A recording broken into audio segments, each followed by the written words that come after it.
ആത്മീയ യാത്രയിലേക്ക് സ്വാഗതം. നിങ്ങൾക്ക് ചുറ്റിലും ഇപ്പോൾ ആയിരക്കണക്കിന് അമര ചൈതന്യങ്ങളുണ്ട്. അവരെ നിങ്ങൾക്ക് തൊടാൻ കഴിയില്ലെങ്കിലും അവർ നിങ്ങളെ കണ്ടുകൊണ്ടിരിക്കുകയാണ് എന്ന് സങ്കൽപ്പിക്കുക. നിങ്ങൾ ധ്യാനത്തിന്റെ ആഴങ്ങളിലെത്തുന്നു. അവിടെ പെട്ടെന്ന് ഭൂമിയും ആകാശവും അപ്രത്യക്ഷമാകുന്നു. നിങ്ങൾ ഒരു ശൂന്യതയിൽ നിൽക്കുകയാണ്. നിങ്ങളുടെ മുന്നിൽ മങ്ങിയ സ്വർണ്ണ നിറത്തിലുള്ള ഒരു രൂപം നിൽക്കുന്നു. ആ രൂപം നിങ്ങളോട് ഒന്നും പറയുന്നില്ല. ചുണ്ടുകൾ അനങ്ങുന്നില്ല. പക്ഷേ അവരുടെ ദൃഷ്ടി നിങ്ങളുടെ കണ്ണുകളുമായി ഉടക്കുമ്പോൾ നിങ്ങളുടെ തലച്ചോറിൽ ഒരു വലിയ സ്ഫോടനം സംഭവിക്കുന്നു. ഒരു സെക്കൻഡിനുള്ളിൽ ആയിരക്കണക്കിന് വർഷത്തെ പ്രപഞ്ചജ്ഞാനവും ആയുർവേദ രഹസ്യങ്ങളും ഭാവി സംഭവങ്ങളും നിങ്ങളുടെ മനസ്സിലേക്ക് വരാൻ തുടങ്ങുന്നു. ഇത് വെറുമൊരു സങ്കല്പമല്ല. ഇത് മഹാ അവതാര ബാബജിയാണ്. കഴിഞ്ഞ 2000 വർഷമായി പ്രായമാകാത്ത, വിശപ്പില്ലാത്ത ഒരു സിദ്ധപുരുഷൻ. അദ്ദേഹം ഒരു സിദ്ധനാണ്. അതായത് മാംസവും എല്ലും കൊണ്ടുള്ള ഈ ശരീരത്തിന്റെ ജയിലിൽ നിന്ന് മോചിതനായ ഒരു ചൈതന്യം. ഇപ്പോൾ അദ്ദേഹം ശുദ്ധമായ പ്രകാശവും അറിവുമായി ഈ പ്രപഞ്ചത്തിന്റെ ഇന്റർനെറ്റ് പോലെ എല്ലായിടത്തും നിലവിലുണ്ട്. മഹർഷി പതഞ്ജലിയുടെ യോഗസൂത്രത്തിൽ ഒരു രഹസ്യവിദ്യയെക്കുറിച്ച് പറയുന്നുണ്ട്. അതിലൂടെ നിങ്ങളുടെ ബോധത്തിന്റെ റേഡിയോ ഈ അമരഗുരുക്കന്മാർ സംസാരിക്കുന്ന അതേ ഫ്രീക്വൻസിയിലേക്ക് സെറ്റ് ചെയ്യാൻ കഴിയും. ഇതിനെ മൂർധജ്യോതി എന്ന് വിളിക്കുന്നു. ഏതെങ്കിലും ഒരു സാധകൻ അതിൽ സംയമം പാലിച്ചാൽ അയാൾക്ക് സൂക്ഷ്മലോകത്തിന്റെ വാതിലുകൾ തുറക്കപ്പെടും. ആയിരക്കണക്കിന് വർഷങ്ങൾക്ക് മുമ്പ് ശരീരം ഉപേക്ഷിച്ച ആ സിദ്ധപുരുഷന്മാരുമായി സംവദിക്കാൻ സാധിക്കും. മനുഷ്യന്റെ ഏറ്റവും വലിയ അഹങ്കാരവും അന്ധതയും എന്താണ് എന്നറിയുമോ? ഈ 2 ഭൗതിക കണ്ണുകൾ കൊണ്ട് കാണാൻ കഴിയാത്ത ഒന്നിനും ഈ പ്രപഞ്ചത്തിൽ നിലനിൽപ്പില്ലെന്ന് അവൻ വിശ്വസിക്കുന്നു. നമ്മുടെ കാഴ്ചയെയാണ് നമ്മൾ സത്യത്തിന്റെ അവസാന മാനദണ്ഡമായി കണക്കാക്കിയിരിക്കുന്നത്. തൊടാൻ കഴിയുന്നതും തൂക്കാൻ കഴിയുന്നതുമാണ് സത്യമെന്ന് നമ്മൾ കരുതുന്നു. മരണത്തെക്കുറിച്ചും നമുക്കുള്ളത് വലിയൊരു തെറ്റിദ്ധാരണയാണ്. ഒരു ബുദ്ധപുരുഷന്റെയോ ജാഗ്രതയുള്ള ഗുരുവിന്റെയോ ശരീരം ചിതയിൽ വയ്ക്കുമ്പോൾ അഗ്നി അതിനെ ചാരമാക്കുമ്പോൾ നമ്മുടെ ഈ 2 കണ്ണുകൾ കൊണ്ട് ആ ചാരം കണ്ട് നമ്മൾ കരയുന്നു. എല്ലാം അവസാനിച്ചു എന്ന് നമ്മുടെ ലൗകിക മനസ്സ് വിശ്വസിക്കുന്നു. ആ പരമജ്ഞാനവും കരുണയും ബോധവും എന്നേക്കുമായി നശിച്ചുവെന്ന് നമ്മൾ ചിന്തിക്കുന്നു. മരണം സംവാദത്തിന്റെ എല്ലാ വാതിലുകളും എന്നേക്കുമായി അടച്ചുവെന്ന് നമ്മൾ കരുതുന്നു. എന്നാൽ മഹർഷി പതഞ്ജലിയുടെ യോഗശാസ്ത്രം മനുഷ്യന്റെ ഈ അഹങ്കാരത്തിന് വലിയൊരു പ്രഹരമേൽപ്പിക്കുന്നു. മഹർഷി പതഞ്ജലി സംസാരിക്കുന്നത് അന്ധവിശ്വാസത്തെക്കുറിച്ചല്ല, മറിച്ച് ഒരു പരമശാസ്ത്രത്തെക്കുറിച്ചാണ്. ഈ ഭൗതിക ലോകം സത്യത്തിന്റെ വളരെ ചെറിയൊരു അംശം മാത്രമാണെന്ന് അദ്ദേഹം പറയുന്നു. യഥാർത്ഥ പ്രപഞ്ചം തുടങ്ങുന്നത് നിങ്ങളുടെ ശരീരത്തിന്റെ പരിധികൾ അവസാനിക്കുന്നിടത്താണ്. കണ്ണുകളിൽ നിന്ന് മറഞ്ഞത് ഇല്ലാതായെന്നല്ല അർത്ഥം. അത് കൂടുതൽ സൂക്ഷ്മവും വിശാലവുമായ മറ്റൊരു തലത്തിലേക്ക് പ്രവേശിച്ചുവെന്നാണ്. യോഗ പറയുന്നത് സംവാദം ഒരിക്കലും അവസാനിക്കുന്നില്ല എന്നാണ്. പരമജാഗ്രതയുള്ളവർ ഒരിക്കലും മരിക്കുന്നില്ല. അവർ നിങ്ങളുടെ ഭൗതിക പിടിയിൽ നിന്ന് പുറത്തുപോകുന്നു എന്ന് മാത്രം. നിങ്ങൾ നിങ്ങളുടെ ഉള്ളിലെ ശരിയായ ഫ്രീക്വൻസിയും കേന്ദ്രവും കണ്ടെത്തിയാൽ ഇന്നും ഈ നിമിഷവും സമയത്തിന്റെയും സ്ഥലത്തിന്റെയും മതിലുകൾ തകർത്ത് ആ പരമചൈതന്യങ്ങളുമായി സംവദിക്കാൻ കഴിയും. ഇവിടെ നിന്നാണ് സിദ്ധദർശനത്തിന്റെ തുടക്കം. ശരീരമില്ലാതെ പ്രകാശം മാത്രം സംവദിക്കുന്ന ആ അജ്ഞാത ലോകത്തിന്റെ വാതിൽ തുറക്കൽ. സൂക്ഷ്മലോകത്തെക്കുറിച്ചോ അദൃശ്യലോകത്തെക്കുറിച്ചോ പറയുമ്പോൾ മനുഷ്യ മനസ്സ് ഭയപ്പെടാറുണ്ട്. കഥകളിലൂടെ അലയുന്ന ആത്മാക്കളെയും പ്രേതങ്ങളെയും കുറിച്ച് മാത്രമാണ് നമ്മൾ കേട്ടിട്ടുള്ളത്. അതുകൊണ്ട് ശരീരത്തിന്റെ ഏറ്റവും ഉയർന്ന സ്ഥാനത്ത് ധ്യാനിച്ചാൽ സിദ്ധന്മാരുടെ ദർശനം ലഭിക്കുമെന്ന് പതഞ്ജലി പറയുമ്പോൾ സാധാരണ മനസ്സ് അതിനെ ഭയപ്പെടുത്തുന്ന എന്തോ മാന്ത്രിക വിദ്യയായോ ഭൂതങ്ങളെ വിളിച്ചുവരുത്തുന്ന കളിയായോ കരുതുന്നു.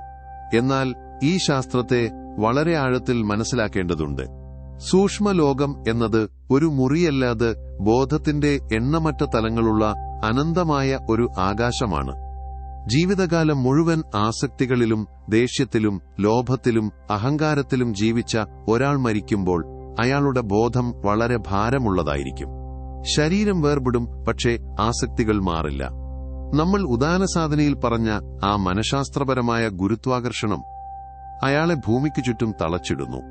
ഇവരാണ് താഴ്ന്ന സൂക്ഷ്മലോകത്ത് അലയുന്ന ആത്മാക്കൾ. ഇവരെയാണ് പ്രേതങ്ങൾ എന്ന് വിളിക്കുന്നത്. ഭാരമുള്ള മനസ്സോടുകൂടിയോ ലൗകികമായ ആഗ്രഹങ്ങളോടുകൂടിയോ ആരെങ്കിലും സൂക്ഷ്മലോകത്ത് പ്രവേശിക്കാൻ ശ്രമിച്ചാൽ അവർ ഇത്തരം താഴ്ന്ന ഊർജ്ജങ്ങളുമായി കൂട്ടിയിടിക്കും. എന്നാൽ സിദ്ധന്മാർ ഇതിന് നേരെ വിപരീതമാണ്. സിദ്ധന്മാർ ജീവിതത്തിന്റെ മുഴുവൻ രഹസ്യങ്ങളും അറിഞ്ഞ ബുദ്ധപുരുഷന്മാരും ഋഷികളുമാണ്. മരണസമയത്ത് അവർ യാതൊരു സംഘർഷവും അനുഭവിച്ചില്ല, മറിച്ച് ഒരു ഉത്സവം പോലെ സ്വമനസാലെ ശരീരം ഉപേക്ഷിച്ചു. അവർക്കുള്ളിൽ ആസക്തിയോ ദേഷ്യമോ ഞാൻ എന്ന ഭാവമോ അവശേഷിച്ചിരുന്നില്ല. അതുകൊണ്ട് ശരീരം വെടിഞ്ഞപ്പോൾ അവർ ഭൂമിയുടെ ഗുരുത്വാകർഷണത്തിൽ നിന്ന് പൂർണ്ണമായും മോചിതരായി. അവർക്ക് ഭൗതിക രൂപമില്ല, അവർ ശുദ്ധപ്രകാശമാണ്. അവർ ഉന്നത ഫ്രീക്വൻസിയുള്ള ശുദ്ധ ഊർജ്ജ കേന്ദ്രങ്ങളാണ്. അവർ പൂർണ്ണ സ്വതന്ത്രരാണ്. എന്നിട്ടും അവർ എന്തുകൊണ്ടാണ് ആ സൂക്ഷ്മതലത്തിൽ നിലനിൽക്കുന്നത്? അവർ എന്തുകൊണ്ട് ലയിച്ചു പോകുന്നില്ല?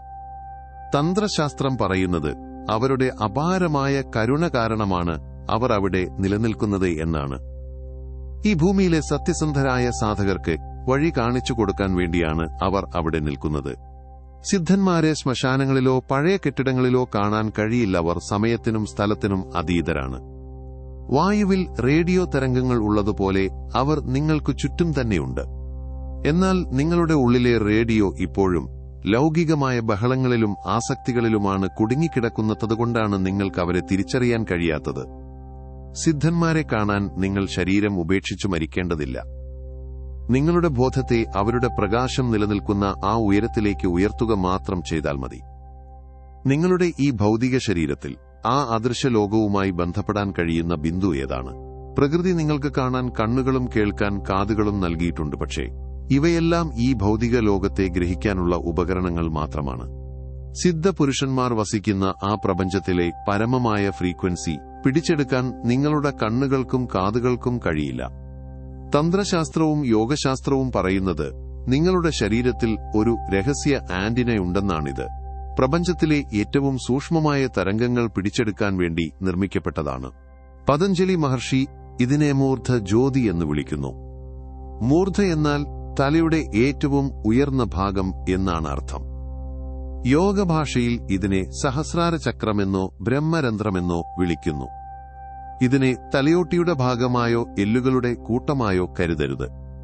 ഒരു സർജൻ നിങ്ങളുടെ തല മുറിച്ചു നോക്കിയാൽ അവിടെ പ്രകാശമോ ചക്രമോ കാണില്ല, മറിച്ച് മാംസവും മജ്ജയും മാത്രമേ കാണൂ. കാരണം മൂർധജ്യോതി ശരീരത്തിന്റെ ഭാഗമല്ലാതെ ബോധത്തിന്റെ പൂർണ്ണമായ ഉണർവാണ്. ഇത് എങ്ങനെയാണ് സംഭവിക്കുന്നത്? നിങ്ങളുടെ ഉള്ളിലൊഴുകുന്ന ജീവോർജം അഥവാ പ്രാണം സാധാരണയായി ശരീരത്തിന്റെ താഴത്തെ കേന്ദ്രങ്ങളിലാണ് അലയുന്നത്. എന്നാൽ ധ്യാനത്തിലൂടെ ആ പ്രാണം സുഷുമ്ന നാഡിയിലൂടെ മുകളിലേക്കുയരുമ്പോൾ അത് തലയുടെ മുകൾ ഭാഗത്ത് ശക്തിയായി തട്ടുന്നു. രണ്ട് കല്ലുകൾ ഉരസുമ്പോൾ തീയുണ്ടാകുന്നതുപോലെ പ്രാണം ആ ഉന്നത സ്ഥാനത്ത് സ്പർശിക്കുമ്പോൾ അവിടെ ഒരു സൂക്ഷ്മപ്രകാശം ജനിക്കുന്നു. ഇതിൽ പുകയോ ചൂടോ ഇല്ല. ഇതൊരു ശീതളവും ശാന്തവും ഉജ്ജ്വലവുമായ പ്രകാശമാണ്. ഇതാണ് മൂർധജ്യോതി. ഇതൊരു ആധുനിക ഉദാഹരണത്തിലൂടെ മനസ്സിലാക്കാം. നിങ്ങളുടെ മുറിയിൽ ഒരു റേഡിയോ ഉണ്ടെന്ന് കരുതുക. ഓണാക്കുന്നതുവരെ അത് പ്ലാസ്റ്റിക്കും കമ്പികളും മാത്രമുള്ള ഒരു ജീവനില്ലാത്ത വസ്തുവാണ്. വായുവിൽ ആയിരക്കണക്കിന് റേഡിയോ സ്റ്റേഷനുകളും സംഗീതവും വാർത്തകളും ഉണ്ടെങ്കിലും നമുക്കൊന്നും കേൾക്കാൻ കഴിയില്ല. റേഡിയോയുടെ ആന്റിന ശരിയായ ഫ്രീക്വൻസിയിൽ സെറ്റ് ചെയ്യുമ്പോൾ മാത്രമാണ് ആ പ്ലാസ്റ്റിക് പെട്ടി പെട്ടെന്ന് സംഗീതം കൊണ്ട് നിറയുന്നത്. ഇതുതന്നെയാണ് നമ്മുടെയും സിദ്ധപുരുഷന്മാരുടെയും അവസ്ഥ. പ്രപഞ്ചം മുഴുവൻ പരമജ്ഞാനത്തിന്റെയും കരുണയുടെയും തരംഗങ്ങൾ കൊണ്ട് നിറഞ്ഞിരിക്കുകയാണ്. സിദ്ധന്മാർ ആ പ്രജ്ഞയെ പ്രക്ഷേപണം ചെയ്തുകൊണ്ടിരിക്കുന്നു. എന്നാൽ നിങ്ങളുടെ റേഡിയോ ഓഫാണ്.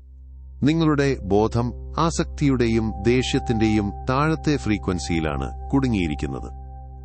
പ്രകൃതി നിങ്ങളുടെ ഉള്ളിൽ ഒളിപ്പിച്ചുവെച്ച ദിവ്യമായ ആന്റിനയാണ് മൂർധജ്യോതി. നിങ്ങളുടെ ബോധത്തെ തലയുടെ മുകളിലെ കേന്ദ്രത്തിലെത്തിക്കുമ്പോൾ നിങ്ങൾ നിങ്ങളുടെ ഫ്രീക്വൻസിയെ സിദ്ധന്മാരുടെ തലത്തിലേക്ക് ഉയർത്തുകയാണ്. നിങ്ങളുടെ ജ്യോതിയും സിദ്ധന്മാരുടെ പ്രകാശവും ഒരേ തരംഗദൈർഘ്യത്തിൽ വരുമ്പോൾ ലോകങ്ങൾ തമ്മിലുള്ള മതിൽ തകരുകയും സംവാദം സാധ്യമാകുകയും ചെയ്യുന്നു. പക്ഷേ ഇത് അത്ര എളുപ്പമല്ല. ഈ ആന്റിനയെ സജീവമാക്കാൻ ആദ്യം നിങ്ങളുടെ ഉള്ളിലെ ബഹളങ്ങളെ ശാന്തമാക്കണം. ഒരു ചിന്ത പോലുമില്ലാത്ത അത്രയും വലിയൊരു ശൂന്യത നിങ്ങൾ സൃഷ്ടിക്കണം. ലൗകികമായ ബഹളങ്ങൾ നിറഞ്ഞ ഒരാൾക്കായി സൂക്ഷ്മലോകം വാതിൽ തുറക്കില്ല. അഹങ്കാരവും ദേഷ്യവും ചിന്തകളും ചുമന്ന് നിങ്ങൾക്ക് സിദ്ധന്മാരുടെ ലോകത്തേക്ക് പ്രവേശിക്കാൻ കഴിയില്ല.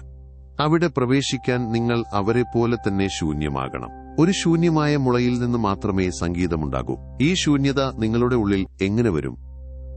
ലോകത്തിലെ ഏറ്റവും വലിയ സംഘർഷം നിങ്ങളുടെ ശ്വാസത്തിൽ ഒളിഞ്ഞിരിക്കുന്നുണ്ട്.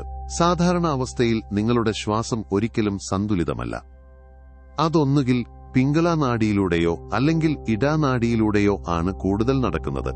പിംഗള ചൂടും ദേഷ്യവും ഉണ്ടാക്കുന്നു, ഇടാ തണുപ്പും ആലോചനകളും ഉണ്ടാക്കുന്നു. ശ്വാസം ഇവ രണ്ടിനും ഇടയിൽ അലയുന്നിടത്തോളം കാലം നിങ്ങളുടെ മനസ്സ് ഭൂതകാലത്തിനും ഭാവികാലത്തിനും ഇടയിൽ ആടിക്കൊണ്ടിരിക്കും. ധ്യാനത്തിലിരുന്ന് ശ്വാസത്തെ ശാന്തമാക്കുമ്പോൾ ഒരു അത്ഭുത നിമിഷത്തിൽ ശ്വാസം കൃത്യം മധ്യത്തിലൂടെ ഒഴുകാൻ തുടങ്ങുന്നു. ഇതിനെയാണ് സുഷുമ്നാ നാഡി എന്ന് വിളിക്കുന്നത്. ശ്വാസം സുഷുമ്നയിൽ പ്രവേശിക്കുമ്പോൾ സമയം നിശ്ചലമാകുന്നു. ഉള്ളിലെ ബഹളങ്ങളെല്ലാം ശാന്തമാകുന്നു. ശരീരബോധം മറയുന്നു. ഒരു വലിയ നിശബ്ദതയും ശൂന്യതയും അവിടെ നിറയുന്നു. ഈ അവസ്ഥയിലാണ് ഉള്ളിലെ ഊർജം മുകളിലേക്ക് ഉയരാൻ തുടങ്ങുന്നത്. മണിപൂര ചക്രത്തിൽ നിന്നുയരുന്ന ഊർജം അനാഹതവും വിശുദ്ധിയും കടന്ന് ആജ്ഞാചക്രത്തിൽ 2 പുരികങ്ങൾക്കിടയിൽ കേന്ദ്രീകരിക്കുന്നു. അവിടെ ഒരു അനന്തമായ ഇരുട്ടാണുള്ളത്. ആ ഇരുട്ടിനെ കാണുന്ന ഞാൻ എന്ന ഭാവം മാത്രമാണ് അവിടെ അവശേഷിക്കുന്നത്. എന്നാൽ ഇവിടം കൊണ്ടും അവസാനിക്കുന്നില്ല. ഈ ഇരുട്ടിനും അപ്പുറം രഹസ്യം ഒളിഞ്ഞിരിപ്പുണ്ട്. യോഗി തന്റെ മുഴുവൻ ബോധത്തെയും ആജ്ഞാചക്രത്തിൽ നിന്ന് മുകളിലേക്ക് തള്ളുന്നു. ആ കനത്ത ഇരുട്ടിനുള്ളിൽ പെട്ടെന്ന് ഒരു ജ്യോതി തെളിയുന്നു. ഇതൊരു സാധാരണ അഗ്നിയല്ല, ശീതളവും സുതാര്യവുമായ പ്രകാശമാണ്. ഇതാണ് മൂർധജ്യോതി. പതഞ്ജലി പറയുന്നത് ഈ ജ്യോതിയെ കാണുക മാത്രമല്ല, അതിൽ സംയമം പാലിക്കണമെന്നാണ്. നിങ്ങൾ ഒരു വസ്തുവിനെ ധ്യാനിക്കുമ്പോൾ അവിടെ 3 കാര്യങ്ങളുണ്ട്. നിങ്ങൾ ആ വസ്തുവിനെ ധ്യാനം എന്ന പ്രക്രിയ.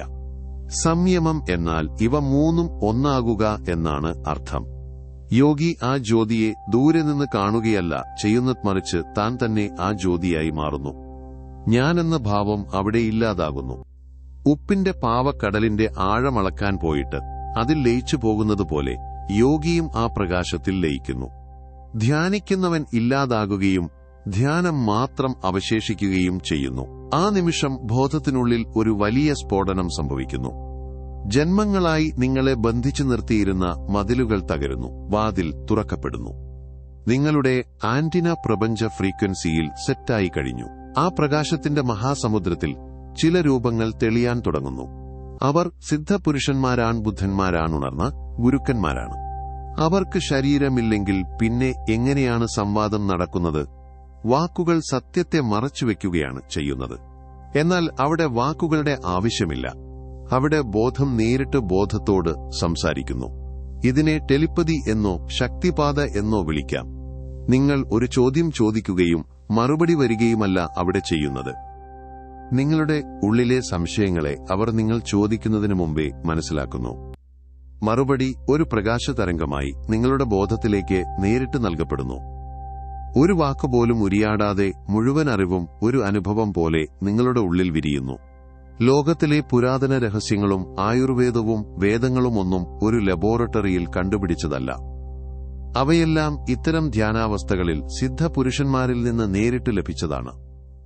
ആ ജ്ഞാനം പുറത്തുനിന്ന് വന്നതല്ല, അത് മുകളിൽ നിന്ന് വർഷിച്ചതാണ്.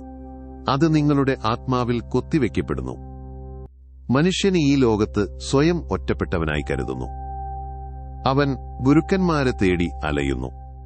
എന്നാൽ ആ ഗുരു പുറത്തല്ല. പുറത്തുള്ളവർക്ക് വഴി കാണിക്കാൻ മാത്രമേ കഴിയൂ. മൂർധജ്യോതിയിലുള്ള സംയമം നിങ്ങളെ ഓർമ്മിപ്പിക്കുന്നത് നിങ്ങൾ ഒരിക്കലും ഒറ്റയ്ക്കല്ല എന്നാണ്. ഈ പ്രപഞ്ചത്തിലെ മുഴുവൻ ജ്ഞാനവും നിങ്ങളെ സഹായിക്കാൻ കാത്തുനിൽക്കുകയാണ്. കുറവ് അവരുടെ ഭാഗത്തല്ല, നമ്മുടെ സ്വീകരണശേഷിയിലാണ്. നിങ്ങൾ ലൗകികമായ ബഹളങ്ങളിൽ നിന്ന് ശ്രദ്ധ തിരിച്ച് നിങ്ങളുടെ ഉള്ളിലെ ശൂന്യതയെ കണ്ടെത്തുകയും മൂർധജ്യോതിയിൽ ശ്രദ്ധ കേന്ദ്രീകരിക്കുകയും ചെയ്താൽ എല്ലാ ഗുരുക്കന്മാരും ബുദ്ധന്മാരും നിങ്ങളുടെ ഉള്ളിൽ തന്നെ ഉണ്ടെന്ന് നിങ്ങൾക്ക് ബോധ്യപ്പെടും. വാതിൽ എപ്പോഴും തുറന്നുകിടക്കുകയാണ്, അങ്ങോട്ട് എത്താനുള്ള ധൈര്യം കാണിക്കണമെന്ന് മാത്രം.